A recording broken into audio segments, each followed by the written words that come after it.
Ok, alors aujourd'hui, une vidéo un peu particulière parce que quand j'ai enregistré la vidéo qui va s'afficher, j'ai mal branché mon micro, donc je n'avais pas de son, donc vous étonnez pas si les paroles qui sont prononcées là ne sont pas superposées avec ma tête sur la vidéo. Je l'ai quand même mise parce que ça va dans la continuité de la dernière vidéo, c'est la suite des parties au format 10 minutes. Donc pour qu'il y ait quand même une certaine continuité, voilà, j'ai quand même conservé la vidéo, hein. C'est la marque des plus grands, c'est bien connu de toute façon, hein, de mettre des vidéos dégueulasses comme ça, c'est vraiment l'idéal je pense. Ok, donc on est parti, 10 minutes. Donc on s'était arrêté la dernière fois, on était monté jusqu'à 2100 à peu près. Donc là on continue sur cette lancée. Hop. On est appareillé contre un joueur, Chris Dell 2133, donc à peu près le même classement que le dernier qu'on a affronté la dernière fois. On envoie 4 comme d'habitude. Et il joue E6 la française, on l'a déjà vu. C'était la première partie déjà de la dernière vidéo. Mon adversaire m'avait joué la française, D5. Vous savez que sur cette variante, vous savez que je joue cavalier D2. Hop. Donc je vous avais dit déjà l'autre fois, il y a plusieurs autres possibilités. On peut pousser le pion en E4, en E5. On peut aussi mettre le cavalier en C3. Moi je préfère le mettre en D2. Cavalier F6. Ici, la théorie sur cavalier F6, c'est de pousser le pion. Cavalier D7. Et fou D3, on sort nos pièces. C5, il attaque le pion une fois, on le défend. Cavalier C6. Il attaque une deuxième fois le pion en D4. On le défend à nouveau, nous aussi, cavalier E2. Et dame B6. On attaque une troisième fois le pion, donc même logique. Il faut nous aussi qu'on rajoute un défenseur, on le fait en jouant cavalier F3. Ici, il y a plusieurs façons de jouer. Avec les noirs, il peut prendre le pion en D4, il peut pousser son pion F7 en F6. C'est les deux principales options. Il peut jouer aussi fou E7 et faire petit roc. Bon, de toute façon, tout le plan va être de toute façon pour les noirs de jouer F6. Le coup F6 est à peu près un peu obligatoire ici pour les noirs à un moment donné parce que finalement, le pion blanc en D4, il est défendu 3 fois et les noirs vont avoir du mal à avoir du contre-jeu s'ils n'ouvrent pas ailleurs. Ils ont besoin en fait de deux moyens de pression. Le coup F6 est un peu obligatoire. Ici H6, c'est un coup assez étrange. Honnêtement, je pense que c'est même une erreur. Parce que dans cette position, on n'a pas forcément des velléités d'amener des pièces en J5 avec les blancs, donc le coup H6 c'est un coup en trop. C'est un coup un peu trop défensif. C'est un peu étonnant d'ailleurs qu'un joueur qui a déjà ce classement-là, il joue un coup comme ça. Alors c'est peut-être moi qui connais pas bien la théorie, hein. Comme je disais la dernière fois, moi je joue pas trop aux échecs, hein. J'ai joué il y a un certain nombre d'années maintenant. Mais donc c'est vrai que la théorie, déjà à l'époque je la connaissais pas, et maintenant encore moins. Et évidemment pas du tout les nouvelles façons de jouer. Mais ça me paraît quand même assez étrange ce coup H6. Voilà. Donc, de toute façon ici la case naturelle du fou elle est plutôt E3. Comme je l'explique ici, le fou en F4 de toute façon taperait sur mon pion en E5. Donc il n'y a pas trop de sens. Le fou plutôt tendance à aller en E3. Évidemment ici, si je vais en E3 tout de suite, il pourrait peut-être prendre le pion en B2 avec sa dame. Ça reste à calculer, hein, parce que vous avez vu l'autre fois, il y a une partie où on l'a laissé prendre en B2, ça nous permettait après d'attaquer avec la tour et d'avoir beaucoup d'activité, donc ça reste à calculer. Et sinon, le fou, on peut aussi le mettre sur la diagonale, A1, H8, en jouant B3, pion B2 en B3, et aller mettre notre fou en B2 après. Voilà. Par contre, le fait de pousser B3 crée une petite faiblesse en B4, dont il pourra peut-être profiter plus tard avec son cavalier. Parce qu'une fois que vous avez joué B3, vous n'aimez pas trop jouer A3 en fait, le pion A3. Et donc le cavalier va avoir tendance à aller se placer en B4. Voilà. Donc ici, hein, les deux principaux coups, on va dire candidats pour moi, c'est quand même, alors, soit de jouer fou E3, mais ça paraît quand même un peu dommage de déjà donner un pion ici sans qu'il y ait des compensations évidentes. Après, il y a des coups un peu bêtes, comme tour B1, surtout pas des coups comme dame C2. Ici, si je joue par exemple dame C2, immédiatement il y a C4, il a juste à pousser son pion C5 en C4 et le fou de case blanche est enfermé. D'accord. Donc ici, finalement, on va opter pour le pion en B3.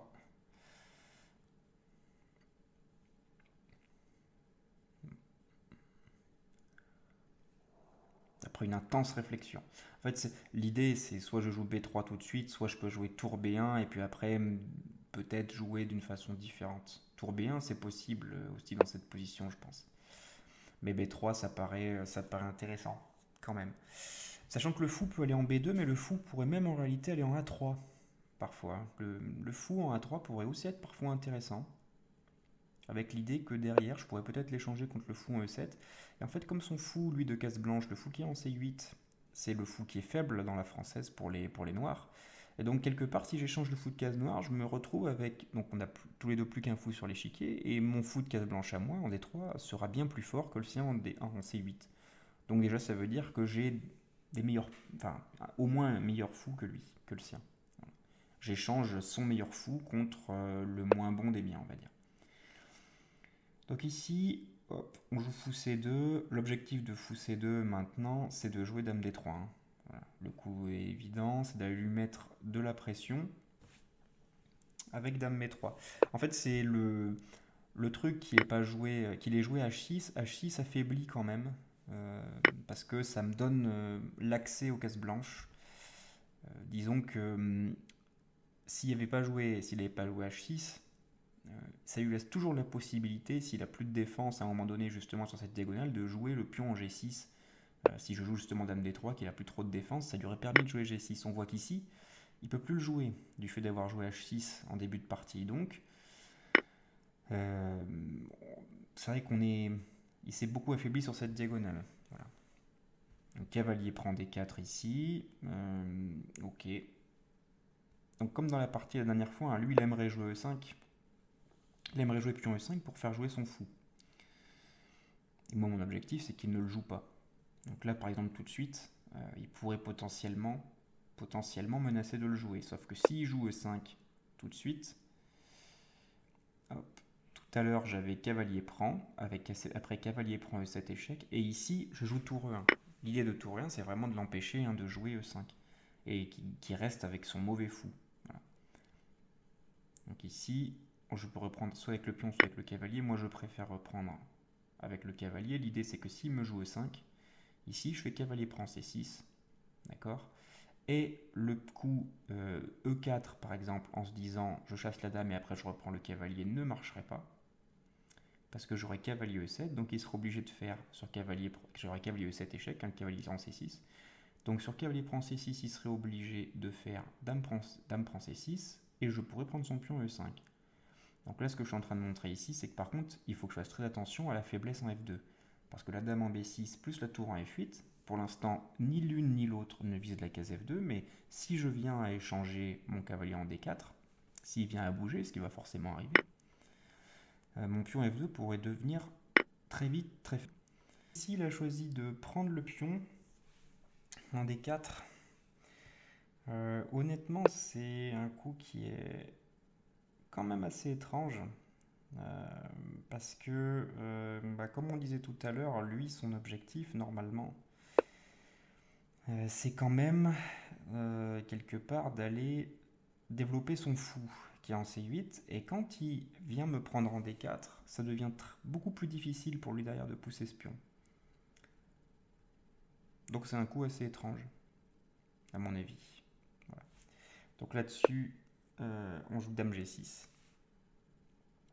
D'accord. L'objectif de dame G6, c'est de lui mettre pas mal de pression. On menace fou prend H6, hein, ici, puisque le pion en G7 devient cloué. Alors ici, tour F7, on pourrait tenter de faire fou prend G7. Voilà. En se disant fou prend G7, tour prend G7, dame prend F6, on a gagné encore un autre pion. Mais c'est pas si évident parce que la tour va venir en F8, la tour en A, et il va se retrouver avec une tour en F8, une tour en G7, et ça peut faire beaucoup pour mon roi. C'est certainement quand même mieux pour les blancs. Je pense que ça doit pouvoir se défendre sans énormément de problèmes, mais c'est quand même dans une position qui est carrément meilleure pour moi. C'est quand même un peu dommage d'aller se créer autant de pression avec deux tours qui pointent directement sur le roi. Donc ici, j'ai préféré jouer tour E3, pas avoir les yeux plus gros que le ventre, ne pas prendre ce deuxième pion. Ici, cavalier E4. Alors cavalier E4, c'était vraiment un coup intéressant. En fait, l'idée ici, c'est que, évidemment, si je fais fou prend E4, d'accord, qui me reprend avec le pion et que je viens faire, par exemple, dame prend E4, à ce moment-là, il va y avoir, évidemment, G prend H6, parce que ma dame ne clouera plus le pion et pourra prendre mon fou. Donc ça veut dire que il faudrait que je joue fou prend E4, D prend E4, tour prend E4. Voilà. Mais il faut quand même commencer à calculer un petit peu. Parce que derrière, il va pouvoir me jouer peut-être tour A F8, doubler, attaquer le pion F2. Mon pion D4 est devenu faible, et pour le pion que j'ai gagné, je suis pas sûr. Je suis pas sûr d'y avoir tellement gagné au change. Pourquoi? Parce que j'ai ouvert quand même. En fait, pour l'instant, il a rien. À part cette case F2, il a rien du tout. Donc, j'ai pas forcément envie de lui ouvrir la colonne D sur laquelle il pourra peut-être essayer de faire quelque chose après. Et en plus, ça lui donnerait des cases potentiellement pour son fou, qui aujourd'hui, fou de case blanche, ne fait rien du tout. Donc j'ai joué F3, ce qui peut paraître être un coup pas logique, parce que si j'ai joué tour E3 à la base, c'était quand même pour mettre ma tour en G3 ou en H3.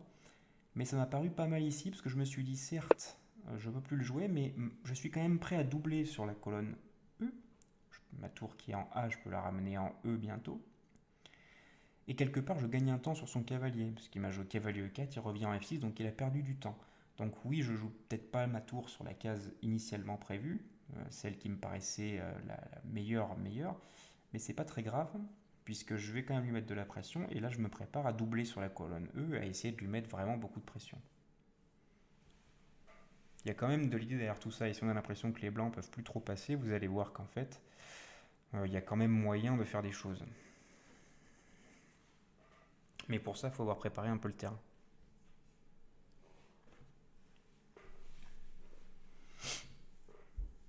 Ah, donc ici, c'est vrai que l'adversaire réfléchit pas mal. En fait, c'est vrai que bon, nous là, on essaye de finir, de voir comment est-ce qu'on pourrait. On a l'impression qu'on a pas mal de pièces qui sont proches de son roi, mais c'est pas facile de passer. Autant pour lui, c'est vrai que c'est vraiment difficile parce que dans cette position-là, tu as un peu peur que. En fait, tu as l'impression que tu peux pas jouer grand-chose et tu as un peu peur de potentiellement tout louper. Si tu essayes de jouer tour C8 par exemple, derrière tu te dis ouais, mais tour C8, mais pourquoi finalement? J'attaque même pas vraiment le fou C2 parce qu'il est défendu par la dame en G6. Sa dame a lui en D6, il pourrait être tenté d'essayer de faire quelque chose avec, mais honnêtement, pour l'amener où? Peut-être en B6 pour menacer D4. Mais bon, franchement, ça paraît pas non plus extraordinaire. Il suffit par exemple sur dame B6 que je joue tour D1. Et il a aussi de son côté à ce moment-là enlevé sa dame qui pour l'instant est quand même proche de son roi. Il sait très bien qu'il va avoir besoin de ses pièces pour essayer de ne pas se faire mater dans quelques coups. Donc en fait c'est vrai que c'est pas évident ici de trouver un plan pour lui. C'est pas évident de trouver un gain en ligne en calculatoire pour nous, mais pour lui c'est difficile de trouver des coups qui dégradent pas sa position. Là, je pense qu'il aurait presque envie, à mon avis, de passer son tour, quoi. Et d'attendre de voir ce que je trouve. Parce que son fou D7 défend le pion en E6, qui est une faiblesse qui peut pas, de toute façon pas pousser. Son cavalier en F6, il peut pas le bouger, parce que sinon j'ai accès à la case H7. La tour en F7, il peut pas vraiment non plus la bouger, parce que de toute façon, sinon j'avais tout à l'heure fou H6, c'est pour ça qu'il l'a amené en F7. Là, il me joue roi F8. ok, ce qui était un coup qui n'était pas inintéressant. Son idée, c'est d'aller cacher son roi en E7 et puis essayer de produire quelque chose. Cette tour qui est en A8 là-bas, peut-être de l'envoyer de l'autre côté en H8 et essayer de monter quelque chose. C'est difficile, hein. Là honnêtement. Ici, je réfléchis à faire fou prend F6 ou de doubler sur la colonne. Je me suis dit que finalement je ne suis pas pressé. Donc j'ai préféré commencer par doubler sur la colonne. Même si en toute franchise, là comme ça sert à rien. D'ailleurs je pense que c'était pas le meilleur coup que j'ai joué dans cette partie. Et là il me joue, ouais, ça a quand même provoqué un coup. Je pense que ce coup là est pas très bon. Je pense que tour A8 c'est pas très bon. Et je vais en profiter avec fou prend F6. Fou prend F6, pion prend F6, dame H6 échec. Et l'idée de ça, c'est que quand, au moment où il croit s'en sortir, puisque là évidemment il joue roi E7, il y a fou G6. Et on va gagner une qualité puisqu'on attaque on attaque la tour F7 et s'il la bouge, on prendra la tour qui est en E8. Hop, donc il la bouge, on a gagné une qualité. Donc maintenant on a une qualité et un pion de plus. Donc on a un avantage matériel décisif. Maintenant qu'on a réussi à faire un peu de différence côté roi, de toute façon maintenant le roi a fui, il est en E7, donc autant retourner sur la colonne C, la colonne ouverte finalement de la position pour moi. C'est de cette façon que je vais accéder le plus vite à son roi maintenant. Tour F8, voilà, tour E, C1. Ah, il n'a pas grand chose à jouer ici, hein.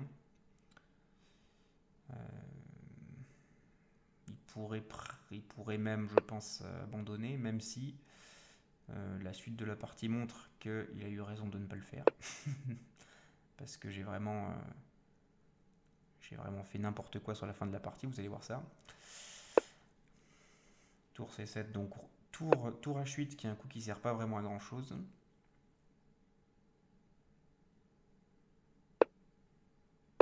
Là il me joue dame D6, je lui joue dame C5 pour forcer l'échange des dames, hein. La dame noire ne peut pas prendre le pion H2 sur échec parce que elle est clouée par ma dame. Et évidemment, il ne peut pas faire tour prend H2 parce qu'à ce moment-là, je fais dame prend D6, échec, roi prend D6, roi prend H2. Donc il me joue tour H4, je fais dame prend D6, roi prend D6, et là je prends encore un pion. J'ai une finale avec une qualité et deux pions de plus. Donc là, on pourrait se dire qu'il ne peut plus rien m'arriver. Et ben, c'est une erreur, puisque je vais réussir à... alors, bon, j'ai plus beaucoup de temps, hein, 1 minute 31. Mais normalement, ça même en 10 secondes, c'est impossible qu'il se passe quoi que ce soit. Mais je pense que vous voyez déjà ce que mon adversaire est en train de faire. Ça vous laisse penser ce qui va se passer dans la partie. En fait, comme je sais que la position est gagnante, je vais pousser mon pion sans trop me préoccuper de ce qu'il fait, ce qui est, évidemment est une erreur fondamentale. Il va pousser ses pions.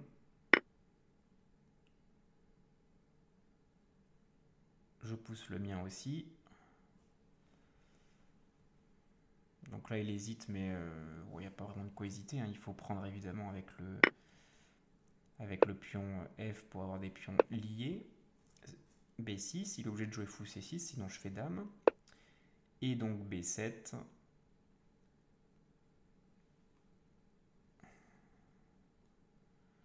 Il est obligé de prendre le pion avec son fou, sinon je fais une dame au prochain coup. Fou prend B7, tour prend B7. Et alors là, c'est extraordinaire, j'ai une tour et un pion de plus.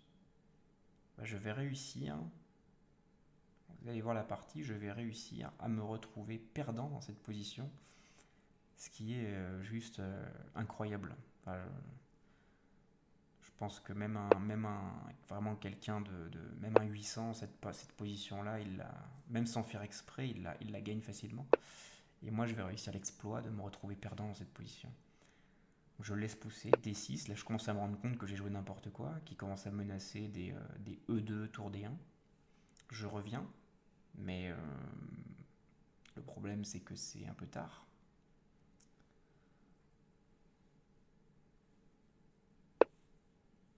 Ici il me joue tour F1, je joue tour F2, pardon, je joue roi G1.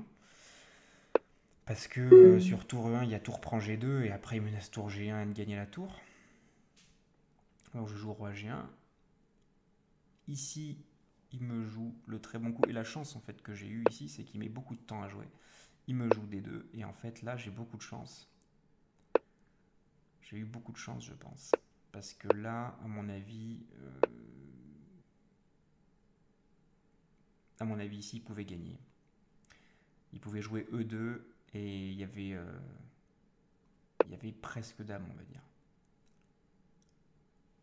Peut-être qu'il n'a pas eu l'occasion de gagner cette partie, mais vraiment, je pense que s'il l'a pas eu, c'est vraiment pas passé loin. Alors qu'il a une tour et un pion de moins. C'est inadmissible dans cette position qu'il ait eu le moindre contre-jeu à un moment donné. Donc là, j'envoie H4, c'est-à-dire que là, je suis en train de prévoir. Là, j'étais en train de prévoir de sacrifier ma tour sur les pions. Heureusement, je ne sais pas pourquoi, il a plus de temps, il panique, il échange les tours. Heureusement pour moi, et là, évidemment, c'est fini. J'ai eu beaucoup de chance. Beaucoup de chance. Alors je sais plus s'il a joué encore après, mais je crois pas. Voilà, il a abandonné. Vraiment pas la partie la plus propre que j'ai faite. Je pense l'avoir bien joué jusqu'à ce que j'ai le matériel en plus. Par contre, la fin de partie, elle est catastrophique. Ok, deuxième partie. Donc là, on a passé les 2200 et on joue contre un adversaire qui maintenant est 2234. Donc là, ça commence à être quand même très fort. On joue une Caro-Can et là, vous voyez qu'il joue un truc très spécifique. Ce qu'on appelle un gambit. Il me donne un pion très tôt pour avoir de l'activité, pour pouvoir plus facilement sortir ses pièces. Alors, c'est certainement pas mauvais. Moi, je suis pas du tout favorable à ce genre d'ouverture. Je trouve que la Caro-Can, donc ce que je joue moi, c'est 6D5, c'est quand même pas l'ouverture la plus dynamique avec les noirs. Les blancs sont quand même pas énormément sous pression. Et j'ai jamais trop compris les joueurs qui jouaient ce genre de gambit parce qu'en fait, j'ai toujours l'impression dans cette position, alors c'est peut-être parce que j'ai pas joué contre des joueurs, alors j'ai pas beaucoup d'expérience non plus, mais peut-être pas joué contre des joueurs assez forts, mais j'ai toujours l'impression qu'en fait, si les noirs ne s'excitent pas, jouent vraiment tranquille, en fait, ce pion de plus, ils vont le garder, quoi. Ils vont le garder jusqu'à la fin de la partie, et du coup, les blancs vont devoir ramer pour trouver une tactique ou quelque chose, parce que ils se retrouvent presque naturellement moins bien. Donc, je n'ai jamais trop compris. Et là, on voit que je suis pas très mal.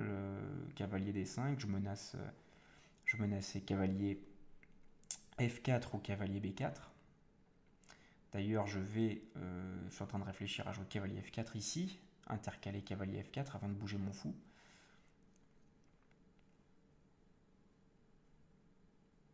Soit reculer mon fou, soit jouer cavalier F4 avant. J'ai choisi de le faire. Il recule, je vais aller prendre ce fou. Pour le coup, son fou de case blanche pourrait être embêtant par la suite, donc je le prends. Et l'intérêt aussi de faire ça, c'est sur dame prend D3, je joue fou F5, ce qui me permet de le forcer à rejouer sa dame. Bon alors, il joue le cavalier, c'est pas mal. Et là, je joue fou E7. Donc fou E7, c'est pas un coup qui est très entreprenant, mais en fait, bon, j'ai réussi à échanger quelques pièces. J'ai toujours mon pion de plus. Et le fou E7, c'est un coup qui rassure quand même. C'est un coup qui rassure, ça contrôle pas mal de cases là, de ses cavaliers. Donc là, cavalier E5 tout de suite, cavalier D7. Il va prendre ici mon fou. J'avoue que sur le moment, j'étais assez content. Avec le recul, je sais pas si j'avais raison d'être content de ça, mais en fait, le fou, il peut quand même être attaqué avec H4, H5. Donc, quelque part, le fait qu'il me l'ait échangé comme ça m'a enlevé, je pense, une partie de contre-jeu. Par contre, donc j'ai mon pion de plus, mais on voit bien que mon pion faible dans cette position, c'est le pion F7. D'ailleurs, ici, Peut-être qu'il aurait été préférable, je ne l'ai pas fait, mais peut-être que le bon cours était de jouer F6 par exemple. Peut-être. Voire F5. Mais le fait de jouer F6 a l'air de faire deux pions faibles en E6 et en G6, et le fait de jouer F5 rend, on va dire, rapidement la colonne E faible. Parce que sur F5, s'il enlève le cavalier, par exemple, même pas forcément il prend le pion, derrière il va pouvoir me jouer la tour D ou la tour H en E1 un jour. Et très facilement, il va me mettre de la pression en fait. Le coup C4 qui m'a joué, c'est un coup qu'on joue très souvent avec les blancs pour gagner de l'espace. Ici, j'en ai profité. En fait, mon cavalier est pas très fort. Le sien peut être vraiment très chiant parce que si je jouais cavalier F6, par exemple, il pouvait jouer cavalier G5, donc je me dépêche de l'échanger. Et ok, bah vous voyez, c'est ce que je vous disais tout à l'heure. J'ai pas fait grand chose de la position, j'ai essayé de jouer safe. Et je me retrouve avec toujours mon pion de plus. On n'est pas très loin de la finale. Et bon, pour l'instant, ça tient quand même pas mal et j'ai pas fait grand chose.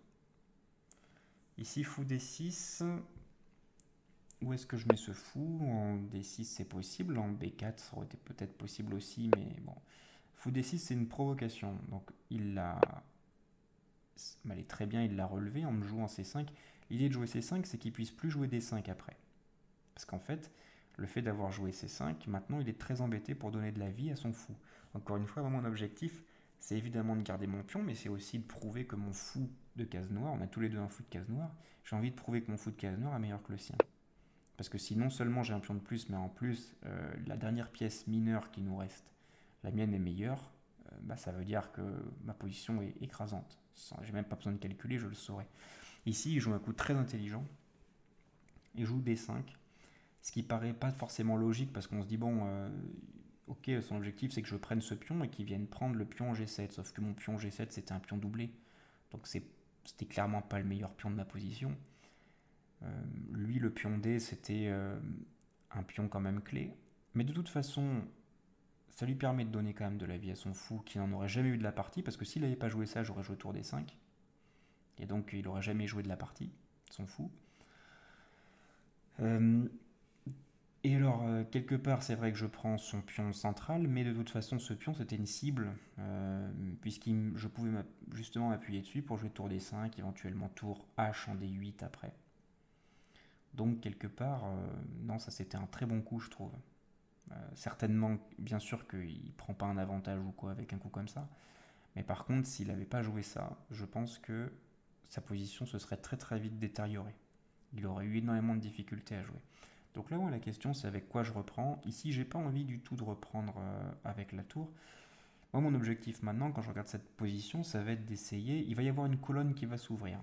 Une colonne, il va rester ouverte. Ça va être soit, si je reprends avec la tour, enfin, très certainement, ça va être la colonne D. La colonne D, pardon, la colonne E plutôt.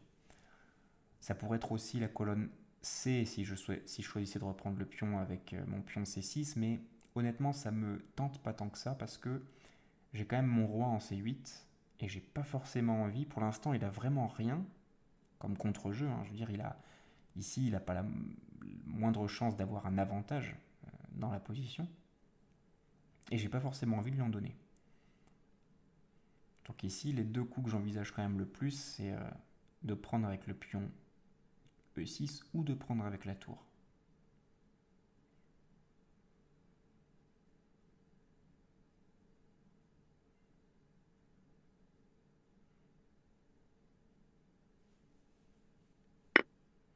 J'ai choisi de prendre avec le pion E6.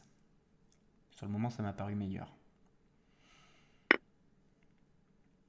Fou prend G7, tour G8, et maintenant mon objectif, ici, il va jouer fou F6, c'est évident. Mon objectif, c'est de jouer évidemment tour E8 et de contrôler cette colonne. Je sais que celui qui va gagner la partie, c'est celui qui va contrôler la colonne ouverte en E maintenant.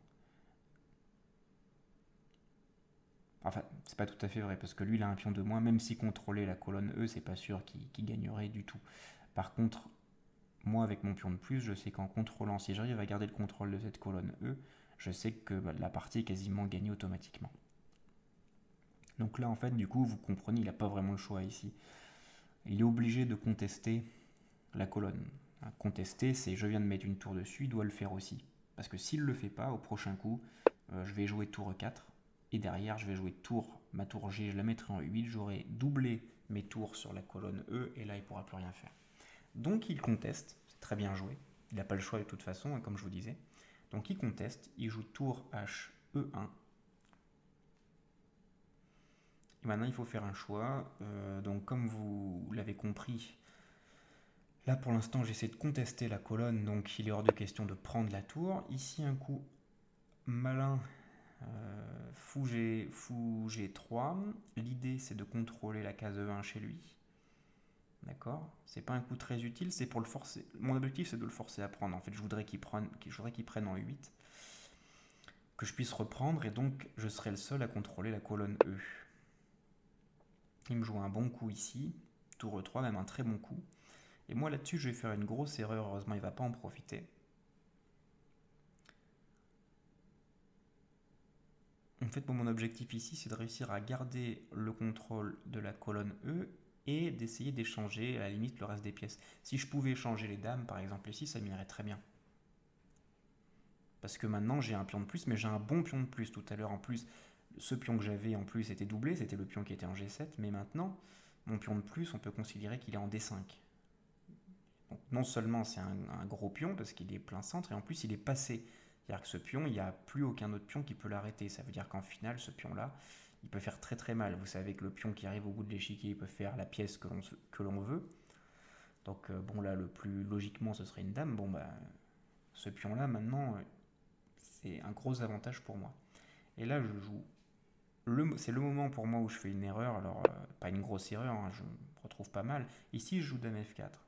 Avec la même logique que tout à l'heure, en me disant, eh ben, je fais dame prend, il fait dame prend, je fais fou prend. Et en fait, ici, j'ai oublié qu'il aurait pu faire tour D en E1.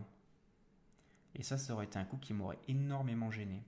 Pourquoi? Parce qu'en fait, ça m'aurait forcé à prendre sa tour. Là-dessus, il aurait pu me faire dame prend ou tour prend. Mais mettons dame prend. C'était le meilleur de jouer, je pense, dame prend. En fait, pourquoi il peut jouer ici tour D1? Parce que je ne peux pas faire fou prend E1. Parce qu'en fait, le fou, mon fou de case noire, défend madame. Donc c'est pour ça qu'il ne l'a pas vu, et je ne l'ai pas vu non plus, mais ça aurait été un coup très embêtant, parce que j'aurais pu tout échanger, mais par contre, à la fin, il serait retrouvé avec le contrôle de la colonne E, plus son fou en F6, et en fait, la partie devient beaucoup plus égale. Heureusement, il ne l'a pas vu, donc je garde une position qui est meilleure, puisque c'est moi qui ai le contrôle de la colonne E. J'arrive finalement à voir ce que je voulais.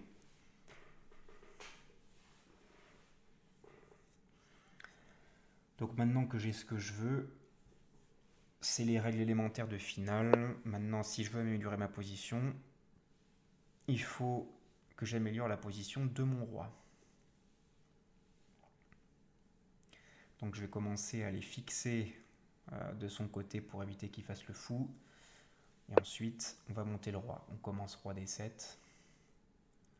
Ça, c'est quelque chose qu'il faut garder en tête. Alors, j'ai pas grand-chose, moi, à donner comme conseil aux échecs, parce que j'ai toujours joué un petit peu comme ça. Mais s'il y a bien un conseil qui est toujours vrai, c'est qu'en finale, il faut essayer d'avoir de l'activité avec le roi. Une fois que vous avez plus de risque de vous faire mater, là c'est le cas, un tour fou contre tour fou, je peux avancer le roi, je risque pas de me faire mater.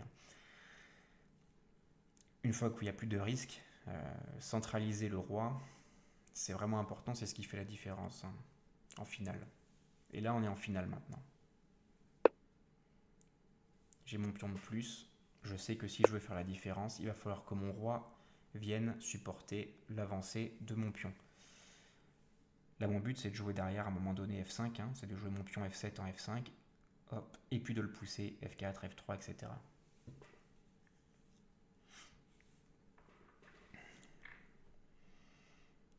Bon, comme d'habitude, j'ai moins de temps, c'est normal. Bon, même si vous n'entendez pas mes explications en live quand j'ai fait la partie, c'est vrai que le fait de commenter fait que je suis toujours un peu en dessous au temps. Mais la position est quand même vraiment meilleure. Donc, même avec 2 minutes 40, normalement, Bon, ça devrait le faire. Ici, j'hésite à jouer fou F4 pour forcer l'échange des fous et me retrouver avec une position complètement gagnante. Je ne l'ai pas fait. J'ai joué Re E5, ce qui était certainement très bête. J'aurais pu le faire, ça mangeait pas de pain. Bon, j'avais pas de risque d'échanger les fous. Je sais pas pourquoi je l'ai pas fait, c'est pas grave. Pour E5, ça doit marcher aussi. Ça menace, là, ça commence à menacer aussi des D4 ici, par exemple. Là, je peux menacer de jouer D4. Je peux menacer de jouer F5. Je peux menacer d'échanger. Alors, j'avais hésité à le faire au coup d'avant, je le fais maintenant. Voilà. L'idée étant, la différence avec avant, c'est que au moins avec tour prend, maintenant s'il me joue tour échec, ce qu'il va faire d'ailleurs si je me souviens bien, s'il me joue tour E3 échec, je peux faire tour E4. Avant, j'avais pas eu envie de calculer ce qui se passait sur tour prend tour quand mon roi était encore en E6. Bon, là au moins j'ai pas besoin de calculer. Ici je joue F6, qui est un coup un peu bête aussi. Je pense que j'aurais pu jouer le pion F5 directement. J'ai voulu jouer pas à pas, bon. D4, oui, ça c'est un coup logique. Sachant que voilà, ce que je suis en train de dire, c'est que tour prend F6 ne fonctionne pas. On pourrait dire tour prend F6, roi prend F6, roi prend E4, mais non. Parce que sur tour prend F6, évidemment, j'ai tour E3, échec intermédiaire, il bouge son roi et je prends sa tour. Donc là, on voit qu'il n'a plus rien à jouer. Concrètement, quand on joue ici le coup A4, il ne sert à rien pour les blancs. Donc lui, le fait qu'il joue ça, c'est juste qu'il a aucun bon coup possible. Et en gros, il me dit, trouve un moyen de gagner. Et si par hasard tu fais une boulette, une bêtise dans la partie, je serai là pour en profiter. Là, il attend de voir ce qui va se passer. Il n'a plus vraiment grand-chose à jouer. Tour 8, c'était pour voir. Ça me laisse la possibilité de jouer. Là, par exemple, je menace quand même de jouer tour A1, d'attaquer le pion. Et s'il me jouait A5, par exemple, je pourrais jouer tour A3 échec.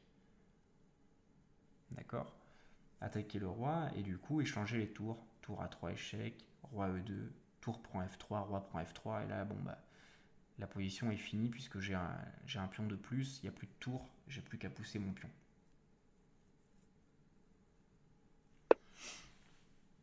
Et alors là, oui, là c'était un coup, je pense qui est un coup un peu mauvais. Donc il m'a joué roi C4. Ici immédiatement je vais jouer tour E3 parce qu'en fait ça force l'échange des tours. Sur tour E3 il est obligé en fait de prendre la tour. Vous allez voir pourquoi.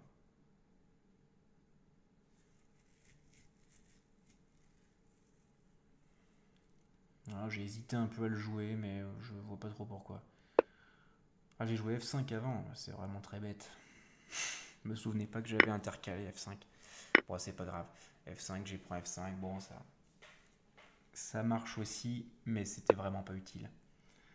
Ouais, donc ici, tour G3, je vais pas le rater deux fois, donc cette fois, je vais le jouer tour E3, qui force du coup l'échange. Et en fait, il n'a pas compris l'idée. L'idée, c'est que s'il prend pas, je fais ce que je fais ici, je mate. Voilà. Donc la partie se termine comme ça. C'était, pour le coup, celle-là, c'était une bonne partie. J'ai pas joué tous les meilleurs coups dans la finale. Je pense que jouer F6 et pas directement F5, c'était pas terrible. Enfin, c'était pas terrible. J'aurais pu faire mieux, on va dire. Ici, là, on voit que j'ai joué F5 pour le coup avant de jouer le tour E3. Donc c'est certainement des imprécisions, mais la partie de toute façon était déjà gagnée. Donc là j'ai lancé l'analyse automatique, donc on va regarder ensemble. Hein. J'aime bien des fois regarder un peu si j'ai fait des grosses erreurs. Donc là on voit que mon adversaire a eu l'occasion à deux moments de revenir dans la partie, mais par contre de se rapprocher de l'égalité. Hein. D'accord, la ligne du milieu, là c'est la ligne en gros égale. Donc là le fait que tout soit en sous-marin, ça veut dire que j'ai été mieux toute la partie. Donc c'est une bonne chose, ça veut dire qu'il a jamais eu l'occasion de vraiment renverser le truc. Donc ouais voilà, plutôt quand même une bonne partie. Donc c'est donc impeccable, on se retrouve la prochaine fois.